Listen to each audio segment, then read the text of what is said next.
ప్రియమైన విశ్వాసులందరికీ ప్రభువు పేరట వందనాలు. దేవుని వాక్యముతో మనం బలపరచబడుచు బైబిల్ గ్రంథంలో ఉన్న అనేక మర్మాలను తెలుసుకుంటూ మన యొక్క నీతిమత్వాన్ని పెంచుకునే రీతిగా వాక్యము మనం బలపరిచే రీతిగా ఉండాలని మనం ధ్యానించున్నాం. ఈరోజు ధ్యానాంశముగా పరిశుద్ధుడైన పౌలు కొరింథీయులకు రాసిన మొదటి పత్రిక 15వ అధ్యాయము మనం చూద్దాం. నీవు విత్తు దానిని చూడగా అది గోధుమ గింజైనను సరే, మరి ఏ గింజైనను సరే, వట్టి గింజనే విత్తుచున్నావు, కానీ పుట్టబోవు శరీరమును విత్తుటలేదు. అయితే దేవుడే తన చిత్త ప్రకారము నీవు విత్తిన దానికి శరీరం ఇచ్చును, మరియు ప్రతి విత్తనముకు దాని దాని శరీరము ఇచ్చుచున్నాడు. ఇది ఏ సందర్భంగా వచ్చిందంటే, మరి మృతులైన వారు తిరిగి లేస్తారని, అంటే యేసుక్రీస్తు పునరుద్ధానం చెందాడు కాబట్టి మరి చనిపోయిన వాళ్ళందరూ తిరిగి లేస్తారని చెప్పబడుతుంది కదా.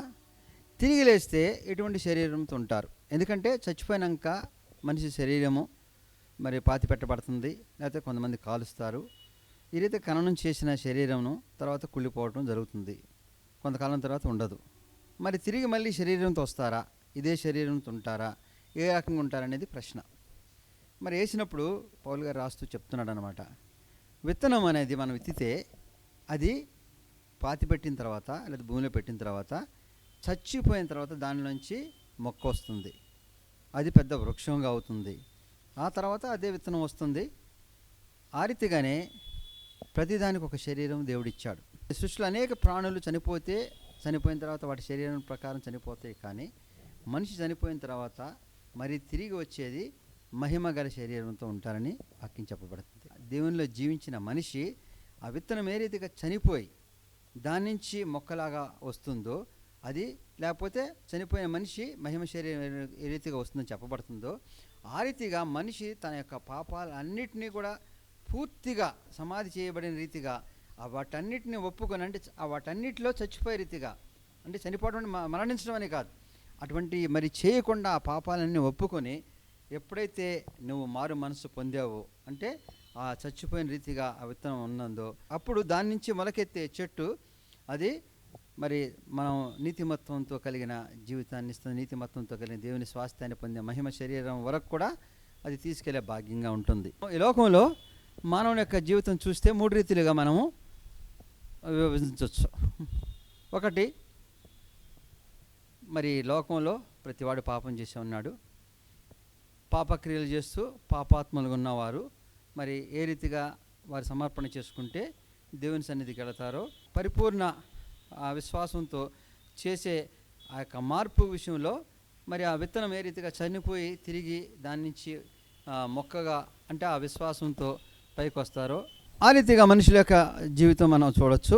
రెండవదిగా మనం చూస్తే నీతిమత్వంతో జీవించేవాళ్ళు, వాళ్ళకున్న పరిస్థితులను, వాళ్ళకున్న వాటన్నిటిని బట్టి అనుభవిస్తూ వారు దేవుని యందు నిలిచి మరి ఎటువంటి పాపకార్యాలు చేయకుండా దేవునిలో నిలిచినప్పుడు వారు ఏ స్థితిని పొందుతారు, పరిపూర్ణత ఎక్కడ వస్తుంది అనేది ఒక కోవకు చెందిన మనుషులు మనం చూద్దాం.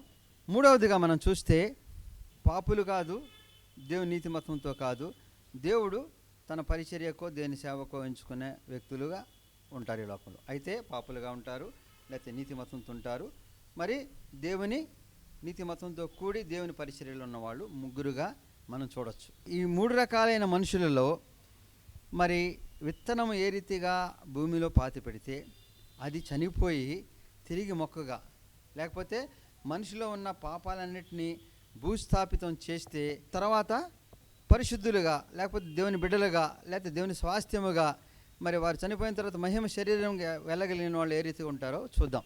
లూకా సువార్త 19వ అధ్యాయము 1 నుంచి 10వ వచనం వరకు మనం చూస్తే జక్కయ్య గురించి ఉదంతాన్ని మనం చూడొచ్చు. జక్కయ్య ఎవరు? సుంకర్, అంటే ట్యాక్స్ కలెక్టర్, పన్నులు వసూలు చేసే అధికారి. మరి వాళ్ళు ఏ రీతిగా ఉంటారు లోకంలో అంటే, ఇప్పుడు మనం చాలామందిని చూస్తుంటాం చాలా డిపార్ట్మెంట్లో, ఆ పేరు చెప్పగానే వీళ్ళు చాలా కరప్షన్ తీసుకున్న వాళ్ళు, అయితే వేరే రకంగా ఆదాయం పెంచుకునే వాళ్ళు, ఆ రకంగా లేకపోతే అధికారాన్ని వీళ్ళు చలాయించేవాళ్ళు. ఈ రీతిగా వారి పట్ల ఒక సమాజంలో ఒక భావన ఉంటుంది, వాళ్ళని ఎప్పుడు కూడా వేరే రీతిగా చూస్తూ ఉంటారు. ఈ జక్కయ్యకి దేవుడు ఎరుకో పట్టణం నుంచి వెళ్తున్నప్పుడు అటుగా వస్తున్నప్పుడు ఆయన చూడాలనిపించింది. ఆయన చూడాలనిపించడం అంటే ఎవరో వెళ్తుంటే ట్యాక్స్ కలెక్టర్గా ఎందుకు చూస్తాడు? ఆయన ట్యాక్స్ కలెక్టర్ కాబట్టి ఎవరు ట్యాక్స్ కట్టలేదని ఎత్తుక్కుని లేకపోతే వాళ్ళపైన జులుం చేసో మరి ఇంకో రకంగానో చేసుకుంటూ పోతూ ధనవంతుడైపోయి ఉన్న ఆయన ఎందుకు చూడాలనిపించింది? సరే, చూడాలనిపిస్తే ఏం చేశాడు? ఆయన వెళితే మరి ఆయన కోసం ఎదురు చూస్తున్న వాళ్ళ దగ్గర నుంచున్నాడా? నుంచోవాలి. ఎందుకని? సామాజికంగా ఆయనకి సరైన స్థానం లేదు, వాళ్ళని వేరేగా చూస్తారు కాబట్టి అక్కడ నుంచోలేడు. సరే, శారీరకంగా కూడా చూస్తే పొట్టివాడు, మరి ఆయన మందిలో నుంచుంటే కనబడదు. అదే రీతిగా ఆధ్యాత్మికంగా చూసిన పాపులలో ఉన్నవాడు, అంటే ఆయన చేసే క్రియలన్నీ కూడా పాపంతో కూడినవి. ఆ ట్యాక్స్ కలెక్షన్లో అనేక మందిని మోసం చేసో, అనేక మందిని దుర్మార్గంగానో లేకపోతే జులుం చేసో ఈ కలెక్షన్ చేసే ప్రక్రియలు దుష్క్రియలు జరుగుతూ ఉంటాయి. కాబట్టి ఆయన పాపాత్ముడు.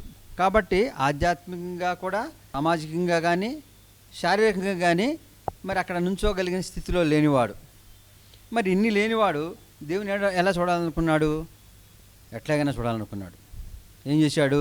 మేడి చెట్టు ఎక్కాడు. చెట్టు పైకెక్కి చూసి అంత విశ్వాసము అతనికి ఉన్నప్పుడు దేవుడు ఏ రీతిగా అతన్ని పిలుస్తున్నాడు అంటే, జక్కయ్యకున్న సమస్తాన్ని కన్నా మరి ఇప్పుడు వరకు ఆయన సంపాదించిన ధనాన్ని బట్టో అధికారాన్ని బట్టో మరి వాటన్నిటినీ కూడా కాదనుకుని ఈయనలో ఏదో మరి గొప్ప విషయం ఉంది, లేకపోతే ఆయన ఎందు విశ్వాసం కలిగి ఆయన చూస్తే చాలు అనుకునే స్థితికి ఎదురుపడలేని స్థితిలో దాగుచోటు ఎరుకుని పైకెక్కి ఆయన్ని చూడాలనుకున్నాడు. అటువంటి విశ్వాసం కలిగిన జక్కయ్యని యేసుప్రభు చూసి ఈరోజు నీ ఇంటికి వస్తున్నాను, నువ్వు దిగిరమ్మని పిలిచాడు.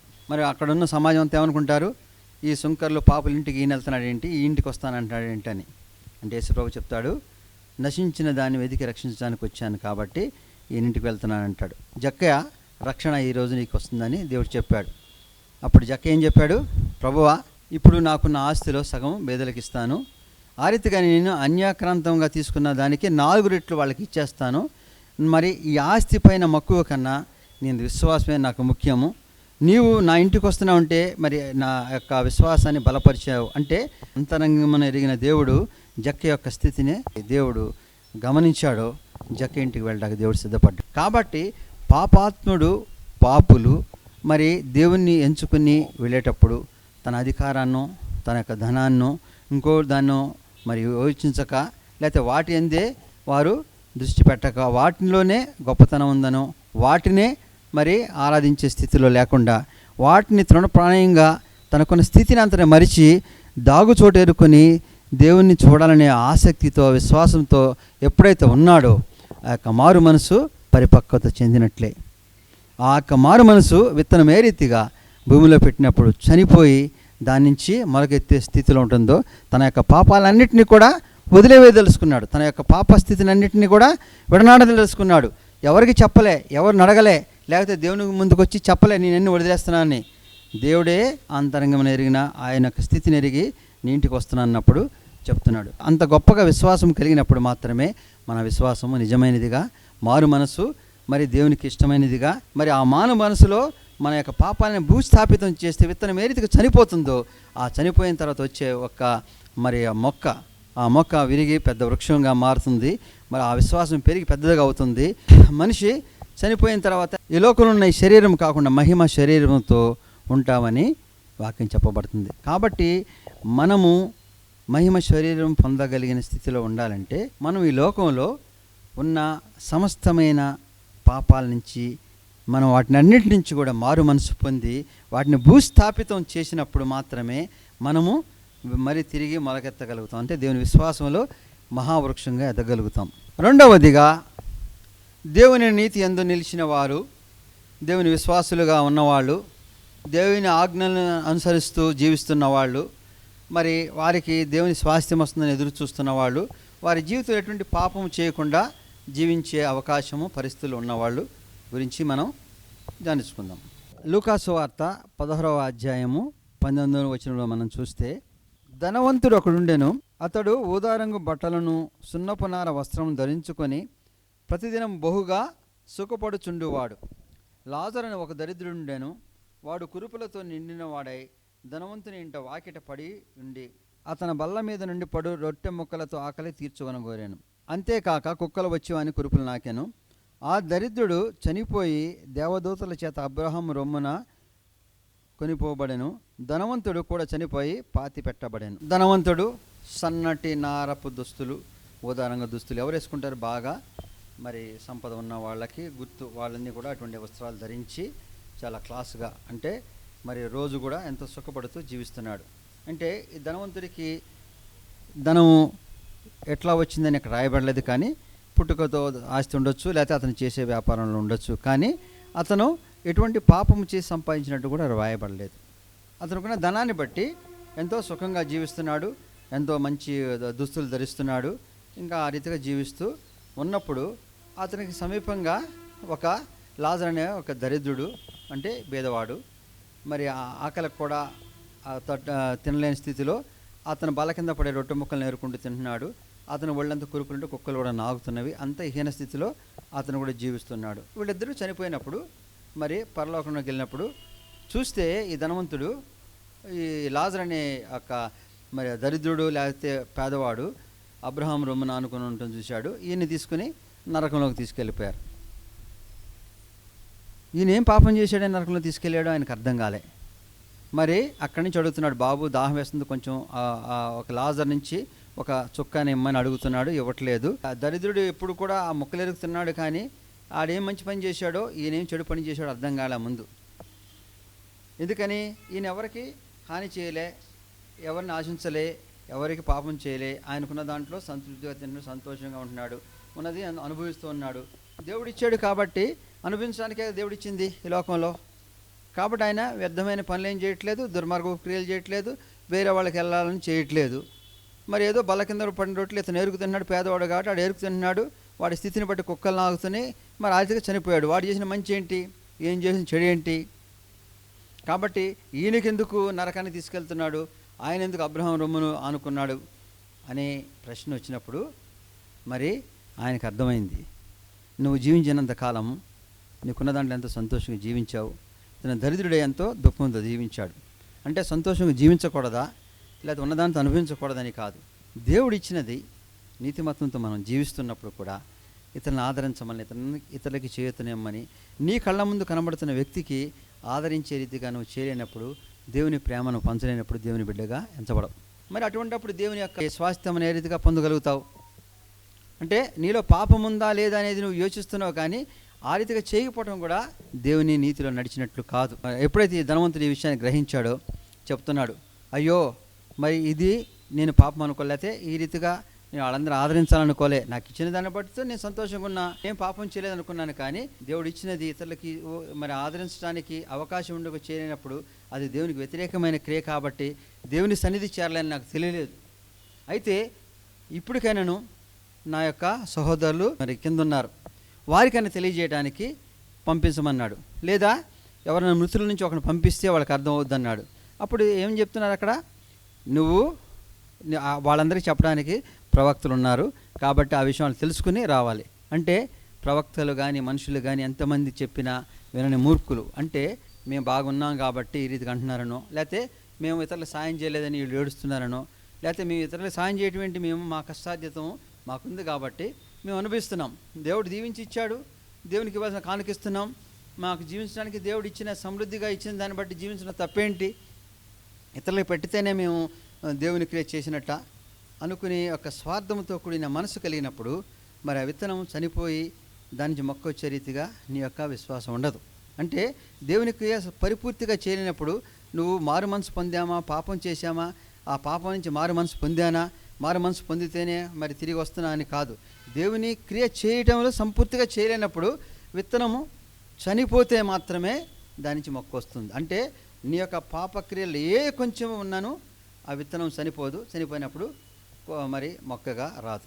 కాబట్టి ఆ యొక్క విశ్వాసములో నీవు తెలుసుకోవాల్సింది, దేవుడు నీ సమృద్ధిగా ఇచ్చాయంటే నీతో పాటు నువ్వు ఆదరించవలసిన అనేక మంది ఉన్నప్పుడు నువ్వు తప్పకుండా చేయాలి. నువ్వు సహాయం చేయగలిగిన స్థితిలో చేయనప్పుడు దేవుని క్రియ చేయనట్లే.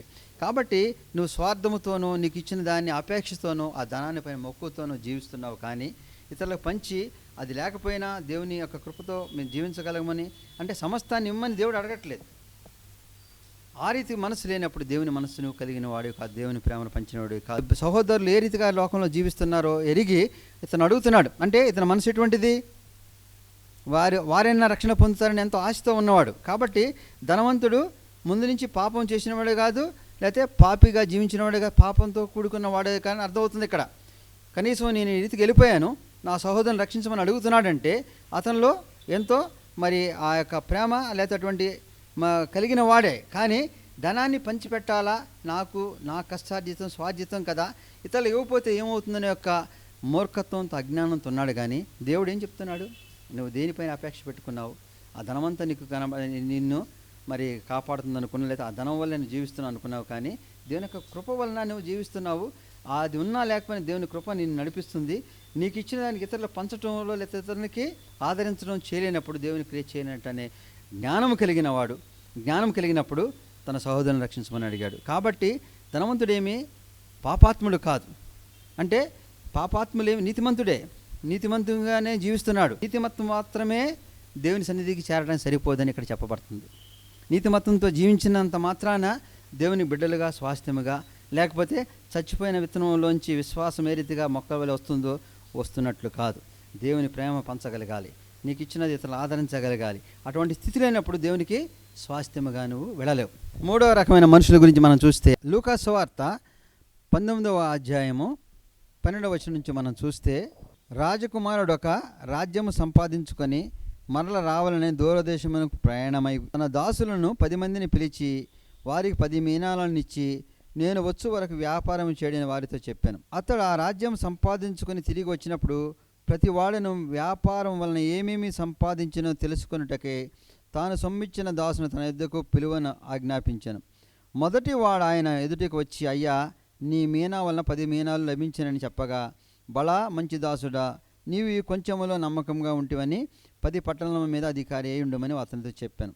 రెండో వాడు వచ్చి, అయ్యా, నీ మీనా వలన 5 మీనాలు లభించననగా నీవును 5 పట్టణంలో మీద అధికారి ఉండమని చెప్పాడు. అంతటా మరి ఒకడు వచ్చి, అయ్యా, ఇదిగో నీ మీన, నువ్వు పెట్టిన దానిని ఎత్తుకొని వాడవును, విత్తిన దానిని కోయువాడునైనా కఠినుడు గనుక నీకు భయపడే దీనిని రుమాలను కట్టి ఉంచుతానని చెప్పాను. ఒక రాజకుమారుడు రాజ్యాన్ని సంపాదించుకొని మరలా రావాలని తన దాసులను పిలిచి 10 మీనాలను ఇచ్చాడు.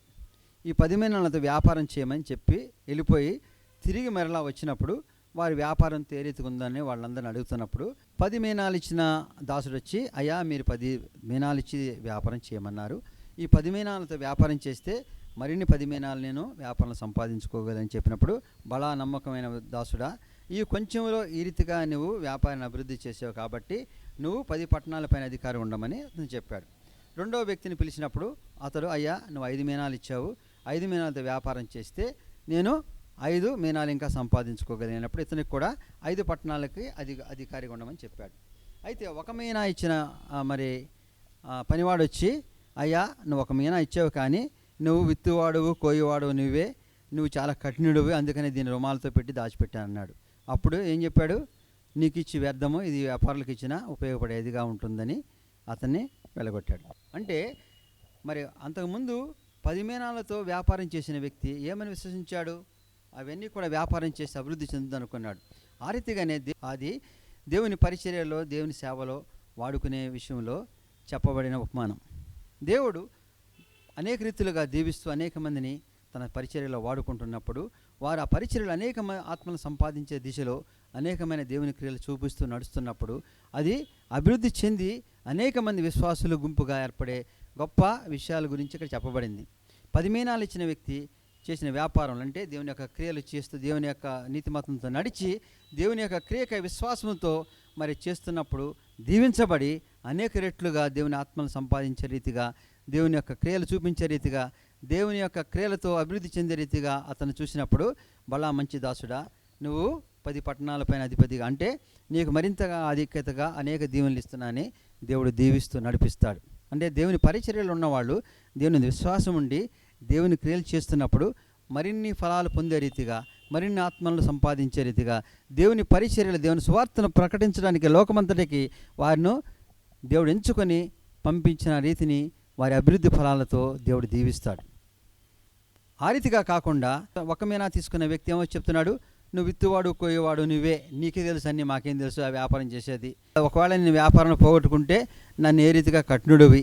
అంటే దేవునిపైన ఎటువంటి విశ్వాసం లేని మరి ఈ సేవకులు, దేవునిపైన ఎటువంటి మరి నమ్మకం లేని వీళ్ళందరూ దేవుని పరిచర్య ఏం చేయగలుగుతారు? దేవుని పరిచర్యలోని ఏ ఆత్మను సంపాదించలేరు. మరి ఆ వాక్యం ఆ రీతిగా చెప్పడం, లేదా వాక్యం నుంచి మనుషులను ఆత్మను పొందే రీతిగా ఉండనప్పుడు దేవుని సేవకు పనికిరారు, దేవుని పరిచర్యకు పనికిరారు. కాబట్టి నువ్వెందుకు పనికిరావని అక్కడ దేవుడు అక్కడి నుంచి తొలగించాడు. కాబట్టి దేవుని పరిచర్యలో, దేవుని సేవలో ఉన్నవాళ్ళు దేవుని యందు విశ్వాసము ఉన్నప్పుడు మాత్రమే దేవుని బిడ్డలుగా ఎంచబడతారు. దేవుని యందు విశ్వాసం ఏ రీతిగా ఉండాలి? దేవుని యొక్క క్రియలో చూపించగలిగినప్పుడు అనేక మంది మార్పు చెందే దిశగా ఉంటారు. అది దేవుని యొక్క క్రియ. అటువంటి మార్పు చెందే దిశగా నువ్వు చేస్తున్న క్రియను బట్టి నీలో పరిపూర్ణ విశ్వాసం ఉన్నట్లు లెక్క.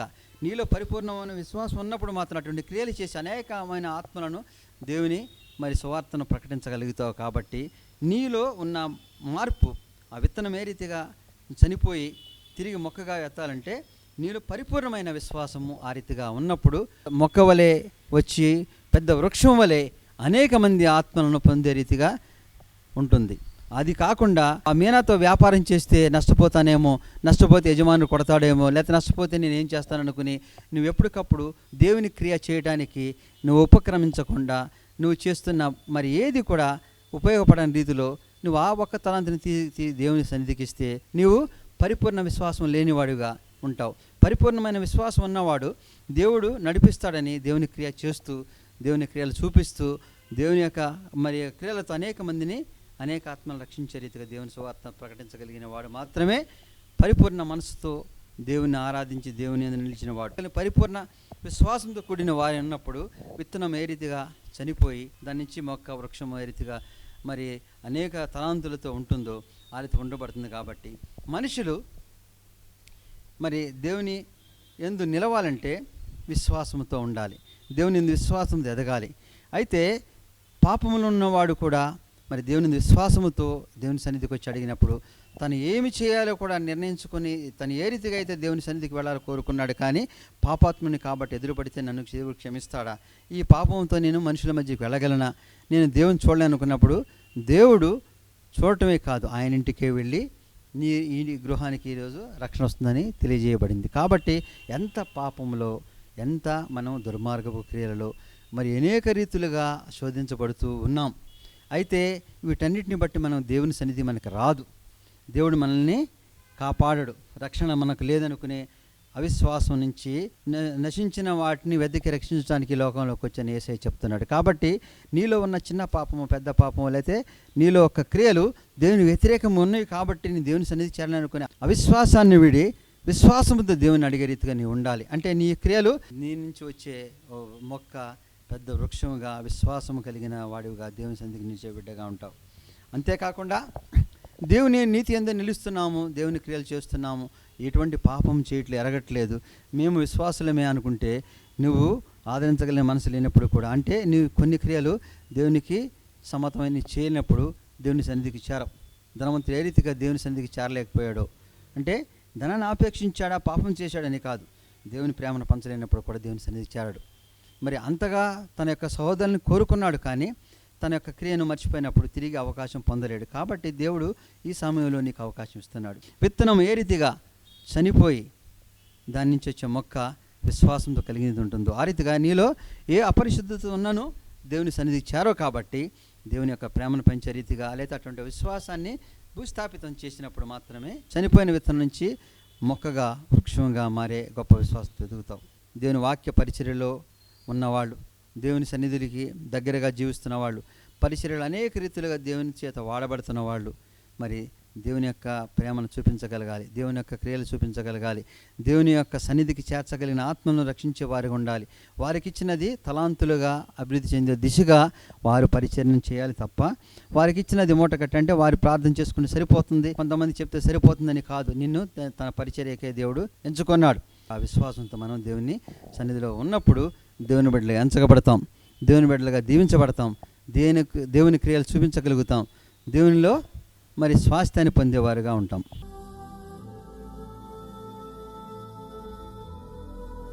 సర్వశక్తి మిక్కిలి కనికరము గల తండ్రి, మహోన్నతుడైన యేసు రక్షక వందనాలు. నీ అత్యధికమైన కృపతో కాపాడి సజీవులకు ఉంచిన దేవా, నీ వాక్యం ద్వారా మమ్మల్ని బలపరుస్తున్నావు. అనేక విషయాల్లో మేము ఈ లోకానుసారంగా జీవిస్తూ ఇవే మా యొక్క నీతిమత్వాన్ని అనుకున్నప్పుడు ఎన్నో విషయాల్లో నీ సన్నిధికి దూరంగా జీవిస్తున్న విషయాలను బయలుపరిచావు తండ్రి. మేము మాకున్న దానితో సంతోషం జీవిస్తున్నాం అనుకున్నాము, కానీ మేము ఆదరించవలసింది నీ ప్రేమను చూపించిన సమయంలో ఇతరులను ఆదరించగలిగిన మనసు లేని వారినప్పుడు నీ సన్నిధికి చేరాలని వాక్యం ద్వారా సెలవిచ్చావు తండ్రి. ఆ రీతిగా నీ పరిచర్యలో చేస్తూ నీ పరిచర్యకే మరి నువ్వు వాడబడుతున్న వారు అనేక ఆత్మలను రక్షించే దిశగా వారి యొక్క ప్రయత్నాలు లేనప్పుడు వారిని సన్నిధికి దగ్గరగా ఉంచమని వాక్యం సెలవిచ్చావు. పాపలను ఏ రీతిగా నువ్వు రక్షించి మరి పాపాలను ఒప్పుకున్నప్పుడు ఏ రీతిగా వారి పాపాలను క్షమించి వారి గృహానికి వస్తావో, నేడు నీ యందు విశ్వసించి మారు మనసు కలిగి నీ సన్నిధిలో మొరపెట్టి మా యొక్క పాపాలను నీ సన్నిధిలో ఒప్పుకొని మేము ఏమేమి పొరపాట్లు చేసాం వాటి నుంచి ప్రాయశ్చిత్తము అడిగి నీ సన్నిధిలో చెప్పినప్పుడు నీవు మా గృహానికి వచ్చే గొప్ప భాగ్యం కలగజేస్తావు తండ్రి. అటువంటి గొప్ప భాగ్యం కలగజేసే రీతిగా మా యొక్క పాపాలను ఒప్పుకొని మారు మనసు పొంది మరి విత్తనం ఏ రీతిగా చనిపోయి దానిలోంచి నూతనత్వంతో కలిగిన మొక్కగా విశ్వాసంతో ఎదిగే వృక్షంగా ఉంటాము. ఆ రీతిగా మా జీవితాలు నడిపించమని క్రీస్తు వారి పేట వేడుకొంచున్నాం తండ్రి. ఆమెన్. దేవుని వారసులం, ప్రేమ నివాసులము, జీవన యాత్రికులం, యేసుని దాసులము, నవయుగ సైనికులం, పరలోక పౌరులము.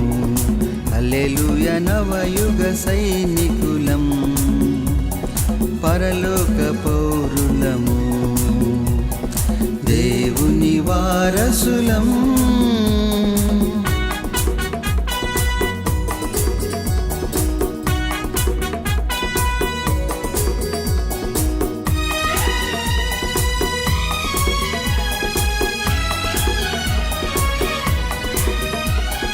దారుణ హింసలలో దేవుని దూతలుగా, ఆరని జ్వాలలలో ఆగని జయములతో, మారని ప్రేమ సమర్పణతో సర్వత్ర యేసుని కీర్తింతుము. మారని ప్రేమ సమర్పణతో సర్వత్ర యేసుని కీర్తింతుము.